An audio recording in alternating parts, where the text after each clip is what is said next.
Bab 526. Saya harus melahirkan seorang putra untuk melanjutkan keluarga Sue. Inilah sebabnya Sue Nanshan dan adiknya sangat ingin Li Kaili melahirkan seorang putra. Oleh karena itu, Sue Nanshan saat ini menyadari bahwa jika dia harus mati di sini hari ini, dia akan melakukan apa saja agar Li Kaili dan anak dalam perutnya dapat bertahan hidup. Bagaimana jika itu laki-laki? Keluarga Sue memiliki seorang ratu. Kalau tidak, jika Li Kaili meninggal di sini hari ini, seluruh keluarga Sue akan hancur. Memikirkan hal ini, dia segera berkata kepada Ye Chen, "Saudaraku, jika kamu memiliki dendam, tunjukkan padaku. Istriku tidak bersalah, dan anak dalam perut istriku juga tidak bersalah. Tolong lepaskan dia." Ye Chen berkata dengan dingin, "Kamu telah menyiksa begitu banyak anak. Pernahkah kamu berpikir bahwa anak-anak itu adalah yang paling tidak bersalah?" Sue Nanshan menangis dan berkata, "Bahkan jika saya benar-benar tidak masuk akal, itu tidak ada hubungannya dengan istri dan anak-anak saya. Tolong lepaskan mereka. Anda tidak bisa membunuh seorang wanita hamil di depan banyak orang, bukan?" Ye Chen tersenyum dan berkata, "Oh, saya tidak menyangka Anda akan datang kepada saya untuk melakukan penculikan moral." Setelah mengatakan itu, Ye Chen mengangguk dan berkata, "Tapi kamu benar, membunuh wanita hamil bukanlah gayaku, jadi aku siap untuk mengampuni nyawa istrimu." Begitu dia selesai berbicara, Li Kaili di samping bersujud kegirangan, menangis dan tertawa dan berkata, "Saudaraku, terima kasih saudara, terima kasih karena tidak membunuhku." Ye Chen melambaikan tangannya, "Jangan khawatir dulu, aku tidak perlu membunuhmu, tetapi anak di dalam perutmu adalah milikmu dan bajingan ini, jadi aku belum bisa melepaskanmu. Aku akan mengatur seseorang untuk membawamu langsung ke rumah sakit bersalin mengaborsi anak tersebut.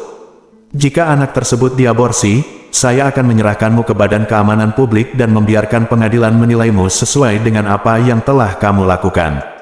Kamu harus dihukum, kamu harus dipenjara, kamu harus ditembak." Ketika Sue Nanshan mendengar ini, dia langsung berteriak kegirangan, "Bagaimana kamu bisa membiarkan keluarga Sue kami punah? Dupa keluarga Sue kami ada di perut istriku." Ye Chen tersenyum dan berkata, "Maaf, bajingan sepertimu, dan bajingan yang berspesialisasi dalam menghancurkan keluarga orang lain, tidak layak untuk melanjutkan dupa. Aku bisa mengampuni nyawa putrimu, tapi embrio di dalam perut istrimu, berhentilah mempunyai angan-angan seperti itu." Kemudian, Ye Chen memandang Li Kaili lagi dan berkata dengan dingin, "Kamu dapat memilih sendiri sekarang. Haruskah kamu tinggal dan mati bersama suamimu, atau haruskah kamu menggugurkan anak itu dan menukar nyawamu sendiri?" Li Kaili berseru tanpa berpikir sama sekali, "Saudaraku, aku ingin hidup, aku tidak ingin mati.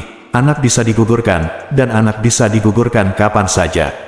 Padahal, Li Kaili sudah berpikir jernih saat ini.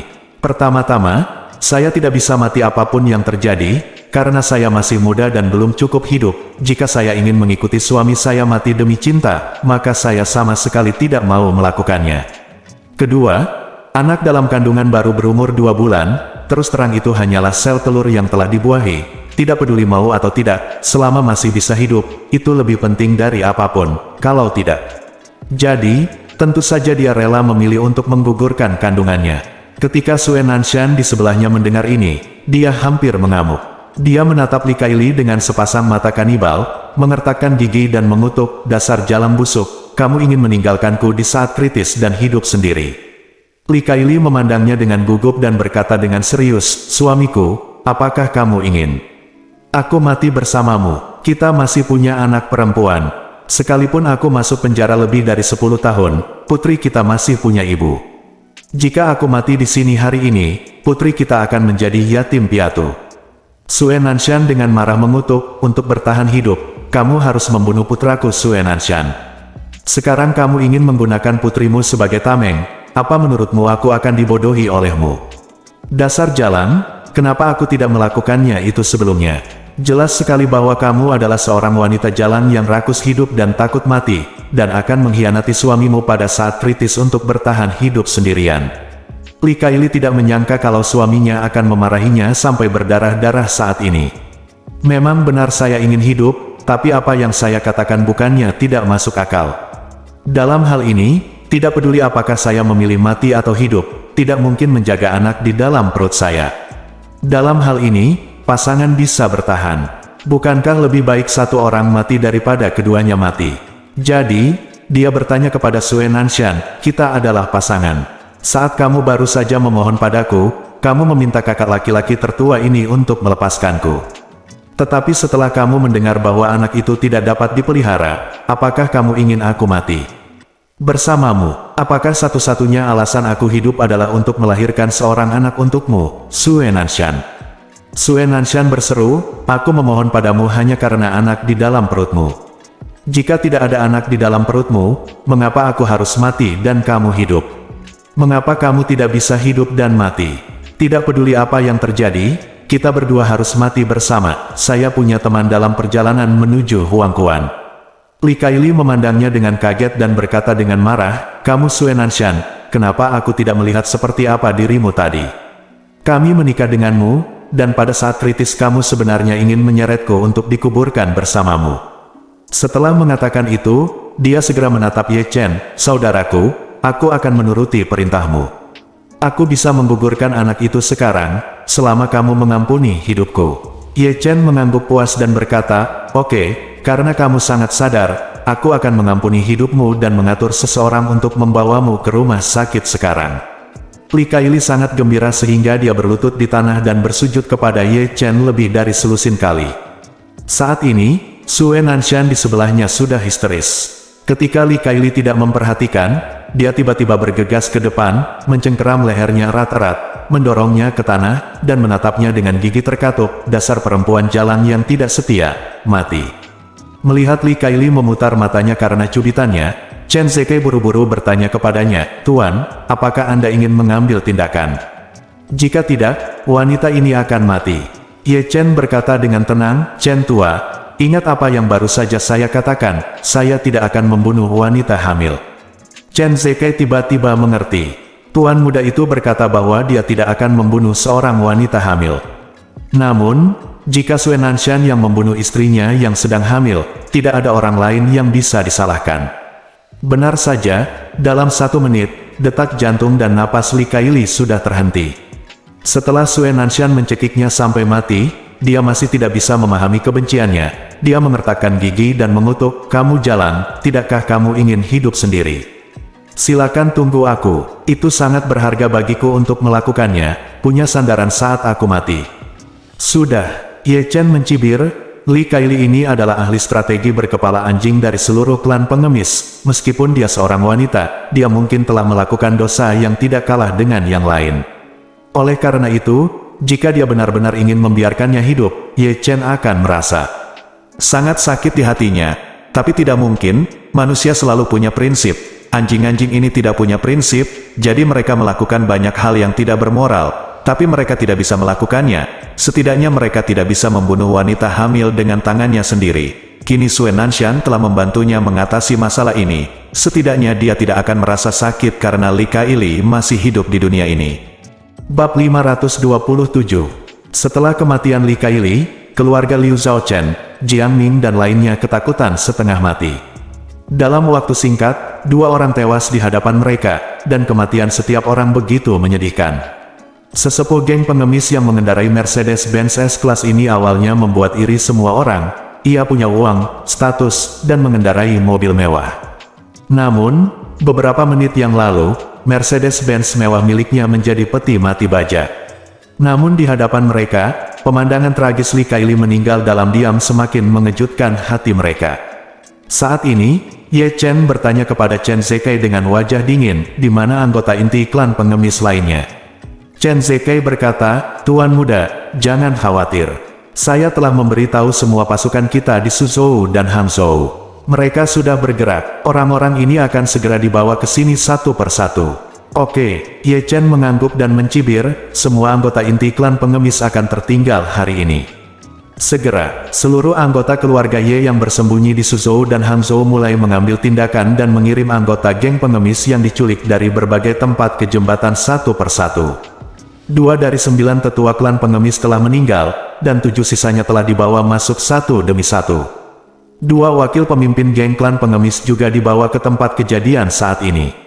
Setelah semua anggota klan pengemis berkumpul, mereka begitu ketakutan dengan pemandangan tersebut hingga hampir pingsan. Tak satu pun dari anggota kelompok tersebut yang berani percaya bahwa seseorang benar-benar berani memusnahkan seluruh geng pengemis di Suzhou dan Hangzhou. Di belakang klan pengemis, Wu Donghai dari keluarga Wu mendukung mereka. Mengapa Wu Donghai bahkan tidak peduli dengan sekelompok orang di depannya ini? Ye Chen berdiri di depan sekelompok orang ini saat ini dan berkata kepada Chen Zekai yang berada di sampingnya, suruh seseorang membawa batang baja ke sini dan ikat semua tangan orang-orang ini dengan batang baja. Seorang pemimpin geng, 2 wakil pemimpin geng, 7 tetua, 9 orang berlutut berturut-turut. Pemimpinnya adalah Sue Nanshan, pemimpin geng yang baru saja membunuh istrinya. Ponsel Ye Chen tidak pernah berhenti merekam. Saat ini, dia mengarahkan jendela bidik ke Sue Nanshan dan berkata sambil tersenyum, "Ayo, perkenalkan dirimu. Siapa namamu? Apa pekerjaanmu?" Sue Nanshan menatapnya dengan dingin, mengertakkan gigi dan berkata, "Jangan berpura-pura berada di sini bersamaku. Aku tahu aku tidak akan selamat hari ini. Jika kamu ingin membunuhku, bunuh saja aku. Tapi saudaraku In Hukum pasti akan membalaskan dendamku, dan dia akan membunuhmu ketika saatnya tiba." Hancur berkeping-keping. Petik 2. Ye Chen mengangguk, tersenyum, dan berkata dengan nada menghina, "Yang paling aku tidak percaya adalah bahwa satu orang bisa begitu berbakat." Setelah itu, dia melihat semua orang yang berlutut di depannya, termasuk keluarga Liu Zhaochen dan Jiang Ming, dan berkata dengan tegas, "Saya dapat memberitahu Anda secara bertanggung jawab bahwa hari ini adalah peringatan kematian Anda. Tak satu pun dari Anda akan selamat hari ini, tetapi kematian ada banyak cara mati yang berbeda. Beberapa cara kematian mungkin sangat membahagiakan, dan beberapa mungkin sangat menyakitkan. Apakah Anda ingin mati dengan bahagia atau menyakitkan tergantung pada kinerja Anda." Kemudian, Ye Chen memandang Sue Nanshan dan berkata sambil tersenyum, "Bukankah kamu, Sue Nanshan, berperilaku sangat baik sekarang? Maka kamu setara dengan memilih kematian yang menyakitkan. Aku akan mewujudkan keinginanmu." Ada sedikit kepanikan di mata Sue Nanshan. Dia tidak tahu metode apa yang akan digunakan Ye Chen untuk menyiksa dirinya sendiri. Saat ini, Ye Chen berkata kepada Chen Zekai, "Beri saya semua pakaian orang ini, lalu gunakan pisau untuk membuat sayatan tipis padanya. Semakin banyak sayatan, semakin baik, dan lukanya tidak boleh terlalu besar. Dalam, tapi pasti berdarah. Dalam hal ini, gunakan helikopter untuk mengangkatnya dan letakkan di sungai, biarkan ikan di dalam air memakan luka di sekujur tubuhnya. Jika ada cukup waktu, mereka bisa memakannya sampai ke dalam kerangka putih." Wajah Chen Zekai menjadi pucat setelah mendengar ini. Dia tidak menyangka metode tuan muda begitu kejam. Tapi kalau dipikir-pikir apa yang dilakukan orang-orang ini benar-benar tidak bermoral, cara kematian seperti ini sudah sangat adil bagi mereka. Jika bajingan seperti itu ada di zaman kuno, dia akan dieksekusi di Lingqi. Maka ia tidak ragu lagi dan langsung berkata kepada 2 pria berbaju hitam di sampingnya, "Ayo kalian berdua, ingatlah untuk memotong lukanya lebih dekat." Mereka berdua adalah pembunuh top yang telah membunuh banyak orang, jadi mereka sudah terbiasa dengan hal semacam ini, jadi mereka segera mengeluarkan pisau dari saku dan berjalan menuju Sue Nanshan tanpa ekspresi. Sue Nanshan, yang tadinya sangat pintar, gemetar ketakutan dan menangis dengan keras, "Saudaraku, saya salah, saudara, saya benar-benar salah. Saya akan mengatakan apapun yang Anda minta saya katakan, dan saya tidak akan pernah mengikuti Anda lagi." "Kamu pamer? Tolong jangan siksa aku." Ye Chen mencibir, "Apa? Kamu belum mulai memotong. Apakah kamu takut? Di mana keberanianmu tadi?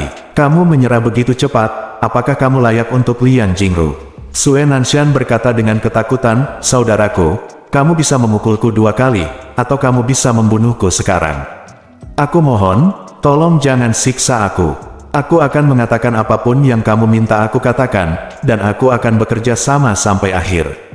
Ye Chen berkata, "Maaf, aku baru saja memberimu kesempatan, tapi sekarang sudah terlambat."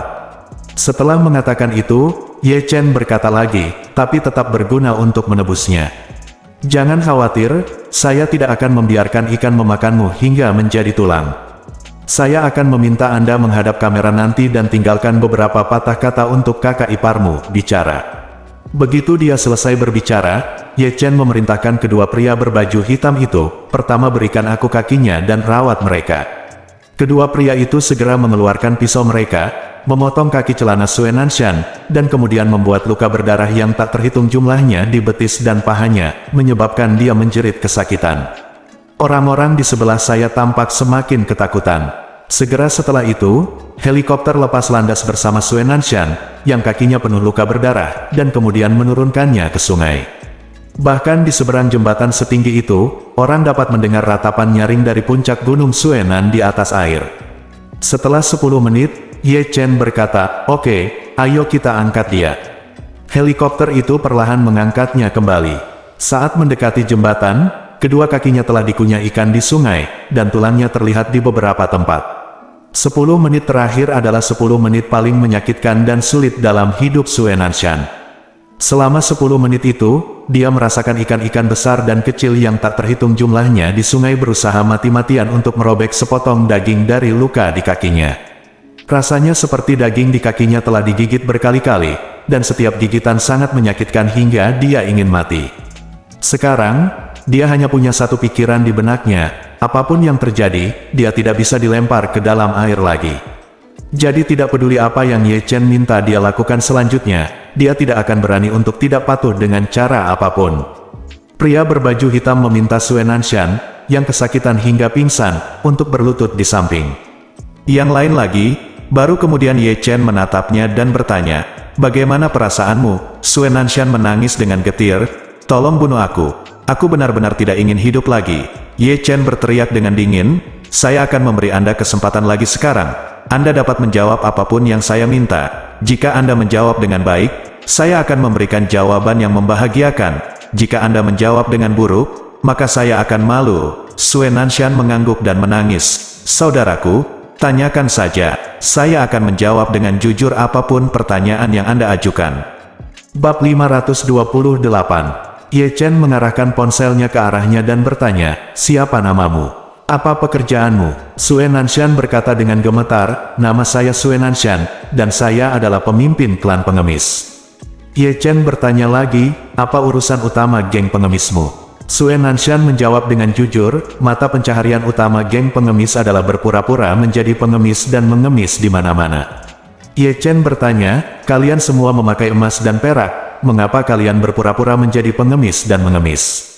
Sue Nanshan berkata, "Karena ini adalah cara tercepat untuk menghasilkan uang. Kita hanya perlu mengirim orang ke berbagai tempat ramai untuk berbaring dan berjualan dengan menyedihkan, dan kita bisa mendapatkan penghasilan yang tinggi."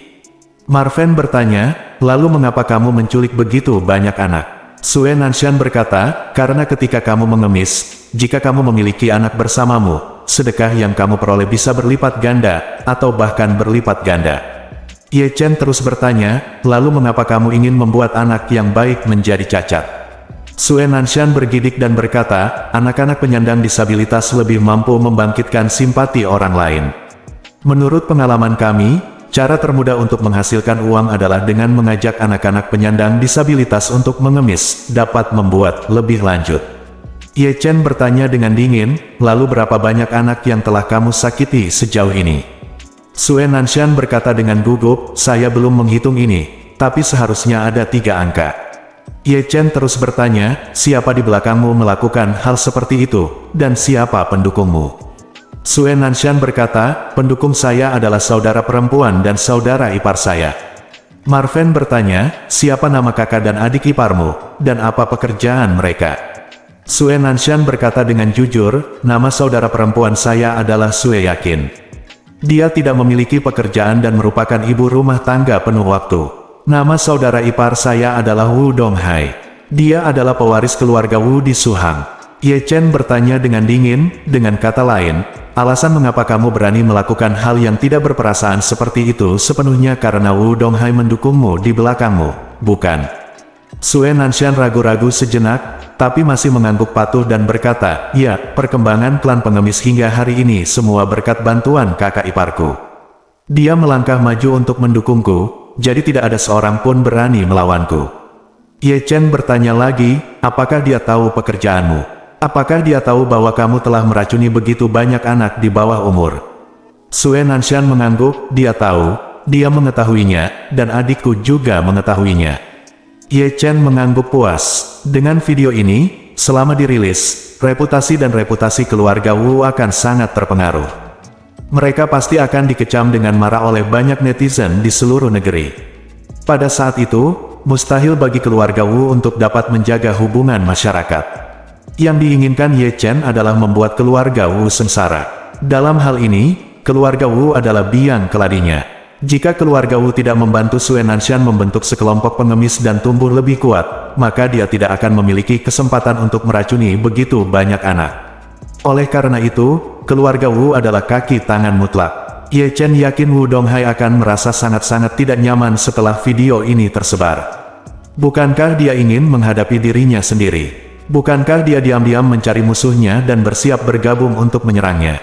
Maaf, aku capek menunggu, jadi aku tusuk kakak iparmu dulu. Jadi, Ye Chen segera berkata kepada Chen Zekai, masukkan semua pengemis ini ke dalam Iveco itu, lalu las batang baja di tangan mereka ke badan mobil. Ya, Chen Zekai memberi perintah, dan banyak pria berbaju hitam bergegas dengan cepat. Setiap dua orang mengambil satu dan membawa mereka semua ke dalam mobil yang telah terputus dan menabrak Iveco. Anak-anak Ivecoli sudah dibawa ke helikopter dan terus tidur. Tidak peduli betapa menyedihkannya orang-orang ini, pria berkulit hitam tidak menunjukkan belas kasihan kepada mereka. Segera setelah itu, mesin las dihidupkan kembali. Pergelangan tangan orang-orang tersebut sudah dibalut dengan batang baja. Kali ini batang baja di pergelangan tangan mereka langsung dilas ke mobil. Suhu yang sangat tinggi disebabkan selama pengelasan, dan sekelompok orang menangis seperti hantu. Seluruh pemandangan itu seperti api penyucian di bumi.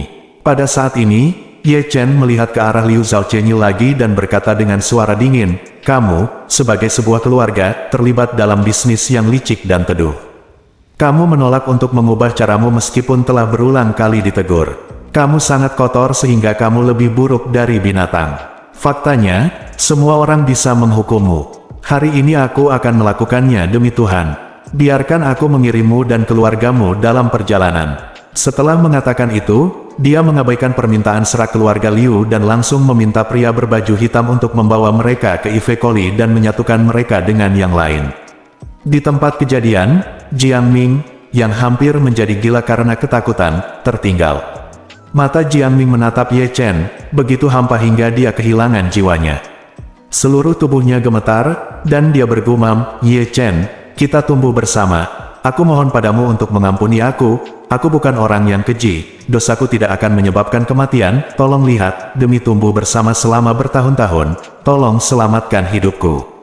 Ye Chen menunduk dan melihat selangkangannya sudah tertutup kotoran, sepertinya dia sudah mengompol.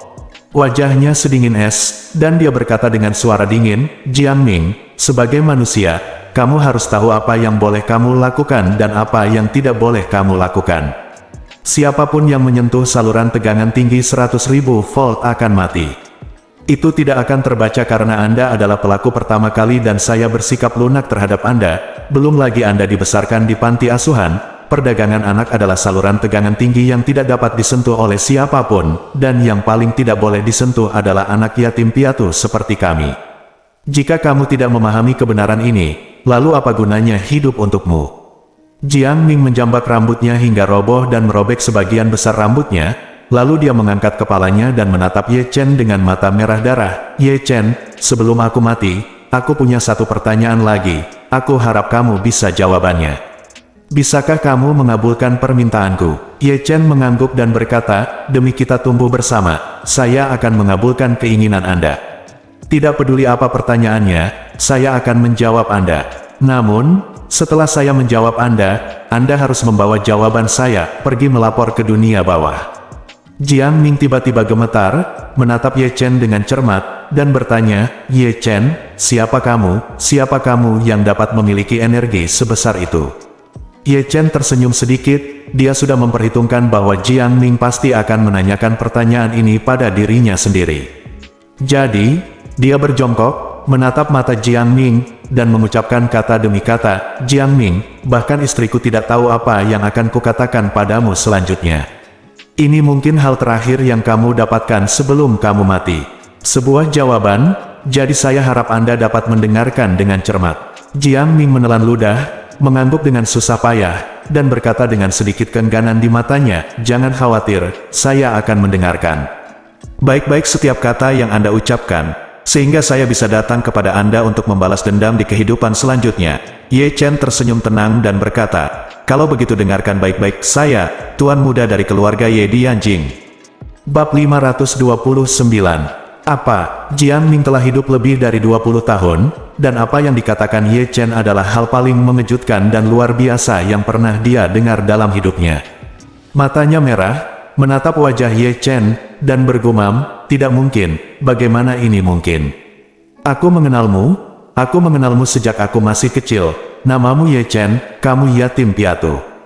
Kamu dibawa kembali ke panti asuhan oleh Bibi Li ketika kamu berumur 2 tahun.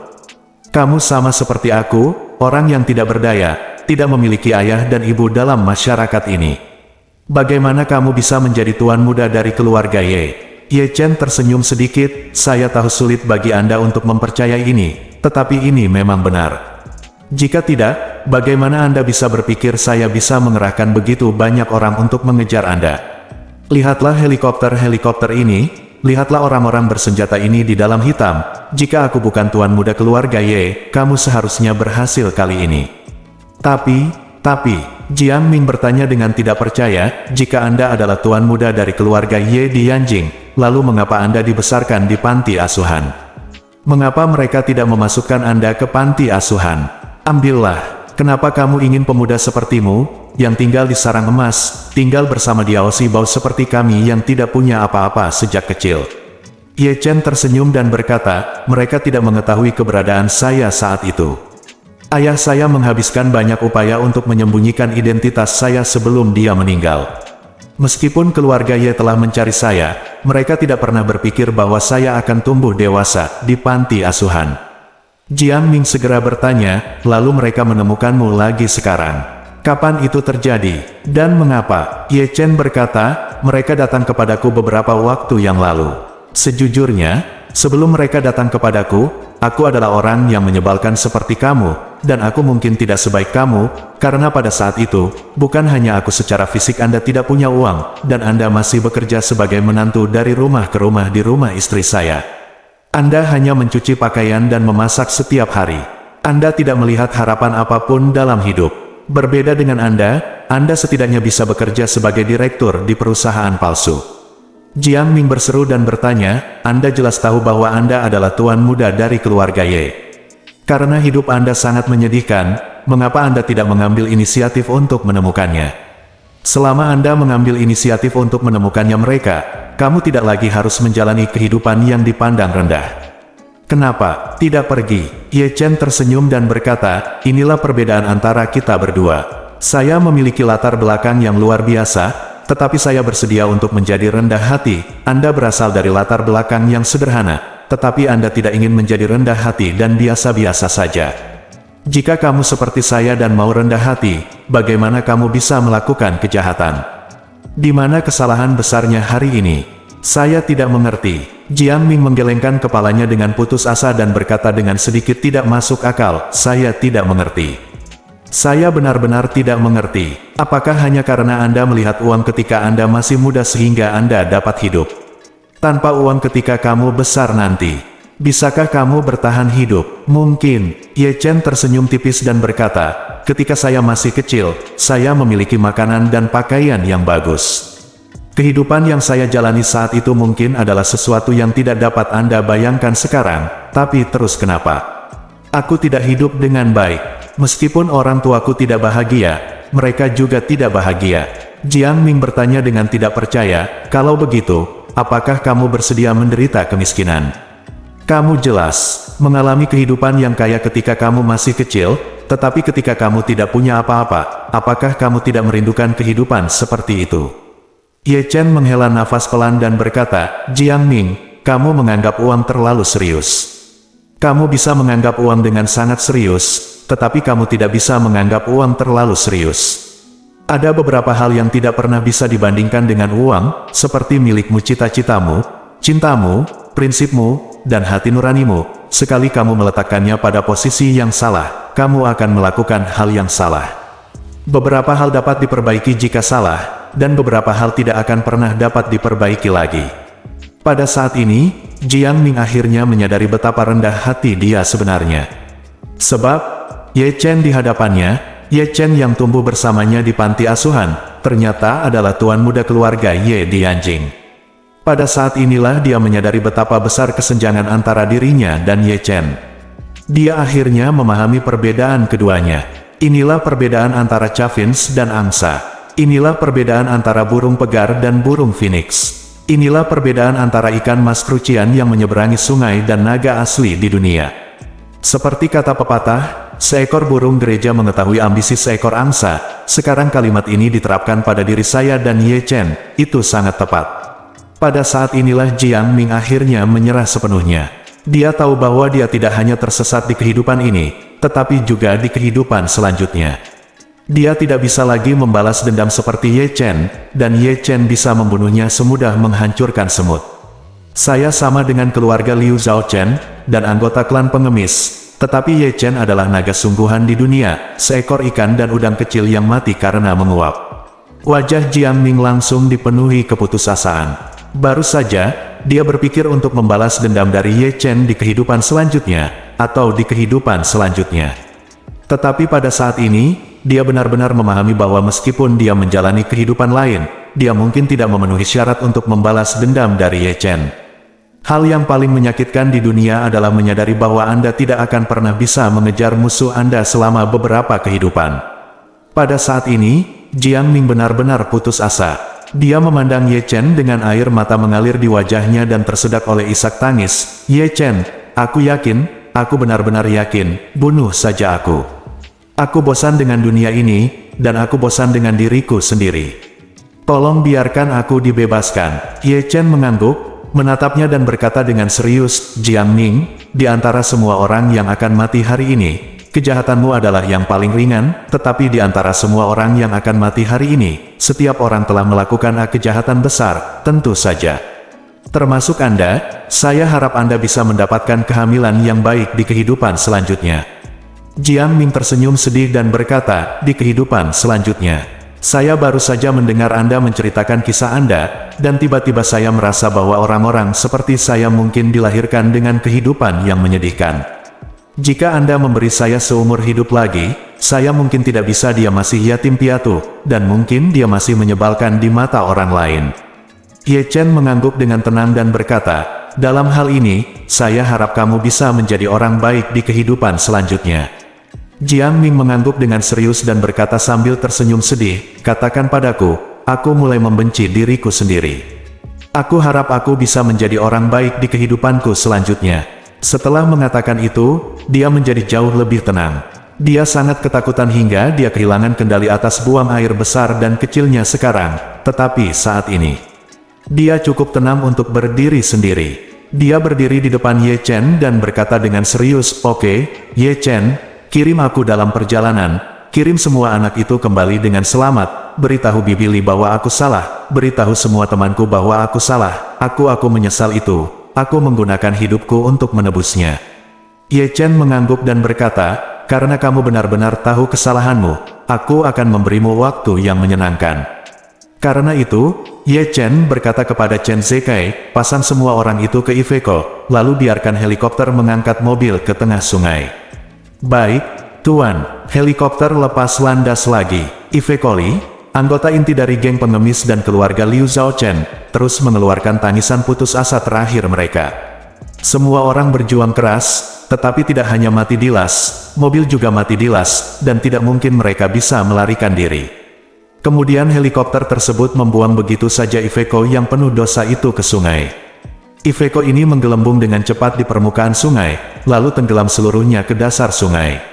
Ye Chen kemudian menoleh ke arah Jiang Ming dan berkata dengan tenang, aku berjanji akan memberimu kehidupan yang bahagia dan tidak membiarkanmu mati dengan kesakitan seperti yang mereka alami. Jiang Ming tersenyum sedih dan mengangguk, terima kasih, Ye Chen. Ye Chen mengangguk sedikit dan berkata kepada seorang pria berpakaian hitam di sebelahnya, bawa dia ke jembatan dan beri dia kuiki. Pria berbaju hitam itu mengangguk, baiklah, Tuan Muda. Sebelum pria berbaju hitam bisa mengambil tindakan, Jiang Ming terhuyung menuju jembatan. Dia memanjat pagar pembatas, berbalik dan berkata kepada Ye Chen, Ye Chen, beri aku waktu yang menyenangkan. Ye Chen memandang pria berbaju hitam dan sedikit mengangguk. Kemudian, pria berbaju hitam mengeluarkan pistol hitam dari pinggangnya dan mengarahkannya ke dahi Jiang Ming. Bang! Aliran darah keluar dari belakang kepala Jiang Ming. Segera setelah itu, tubuhnya bersandar, jatuh dari jembatan, jatuh ke sungai, dan langsung tertelan oleh aliran air sungai. Bab 530. Jiang Ming meninggal, dan Ye Chen tiba-tiba merasa sedikit sedih. Dia sedih bukan karena dia bersimpati dengan Jiang Ming, tapi karena dia merasa seseorang telah menjadi hal yang paling dia benci. Ini memang semacam kesedihan. Jiang Ming masih muda. Jika dia tidak tersesat, dia akan memiliki kesempatan untuk mengubah takdirnya.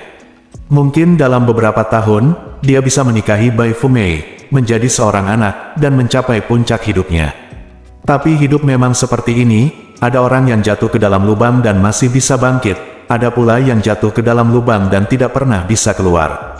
Melihat air sungai yang mengalir, seorang pria diam-diam merasa tertekan sejenak, lalu berkata kepada Chen Zekai, "Oke, kamu bisa membantuku mengambil anak itu kembali. Kirim ke rumah sakit ke dokter untuk memeriksa apakah ada sesuatu yang serius, lalu beritahu panti asuhan untuk datang dan menjemputnya."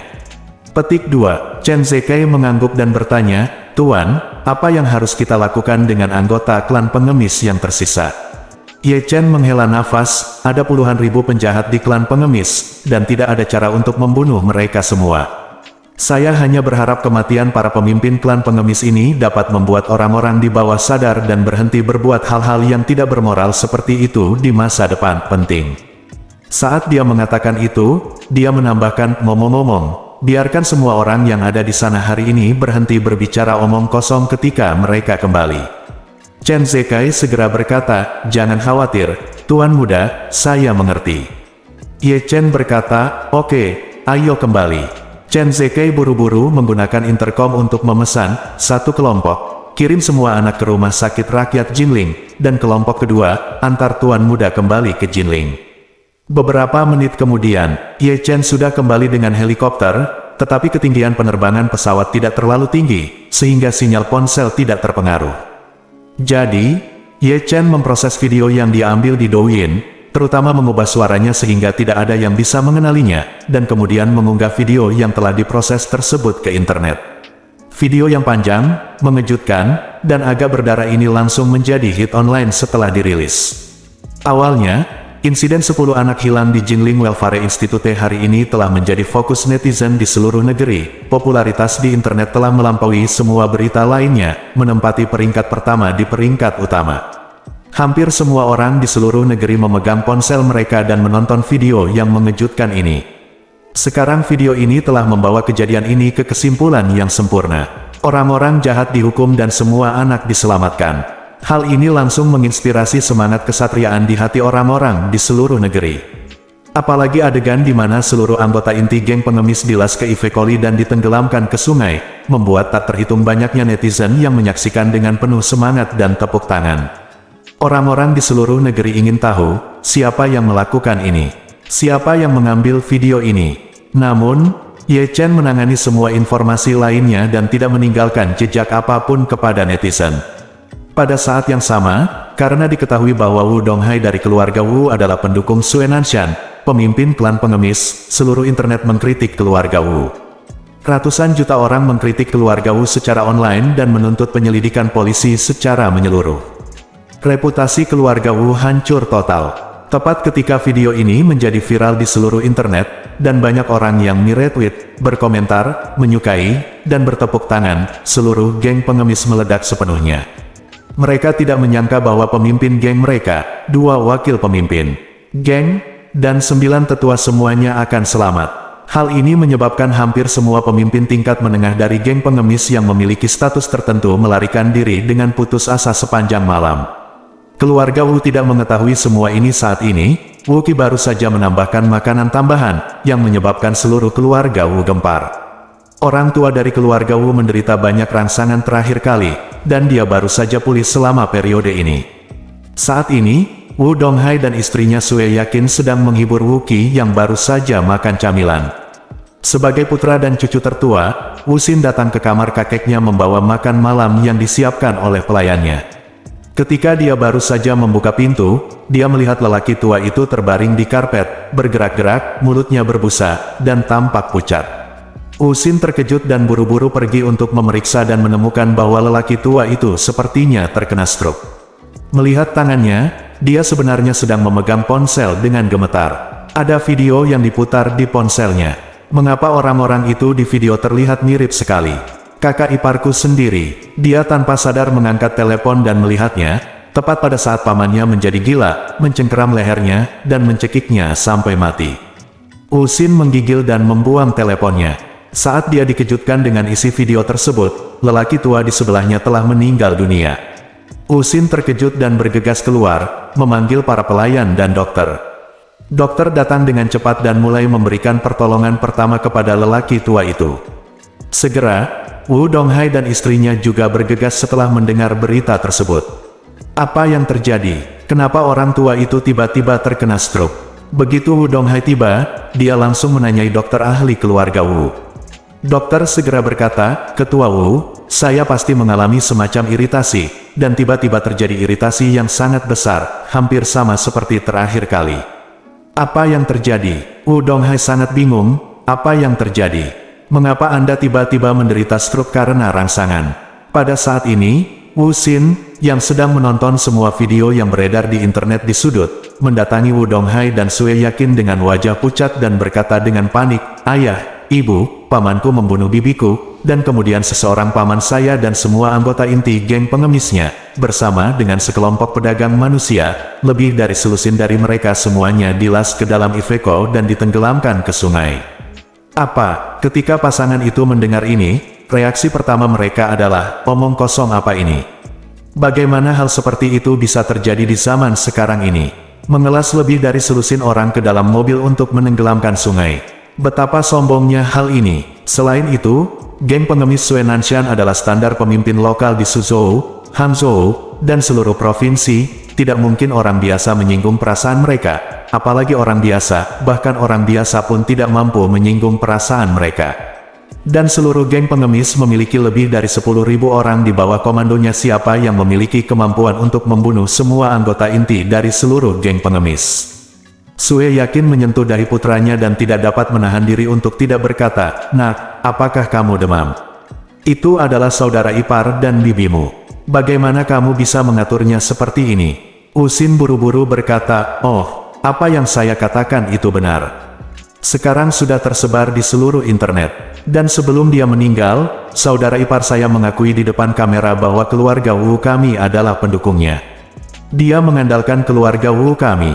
Itu sebabnya kami melakukan begitu banyak hal keterlaluan, dan sekarang seluruh internet memarahi keluarga Wu kami." Apa? Pasangan itu terkejut. Donghai segera mengambil telepon dari tangannya dan berkata, "Video mana yang harus saya tonton?" Wu Xin segera menemukan videonya dan mengklik untuk memutar. Saat ini, Wu Donghai berkeringat gugup dan menatap layar ponselnya. Dia tahu bahwa saudara iparnya telah melakukan semua hal yang keterlaluan. Jika keluarga Wu benar-benar menyalahkannya, reputasinya keluarga Wu akan hancur total. Sue Yakin juga mengangkat hatinya ke tenggorokan. Dia masih tidak percaya bahwa adik laki-laki dan perempuan iparnya telah meninggal. Bersambung.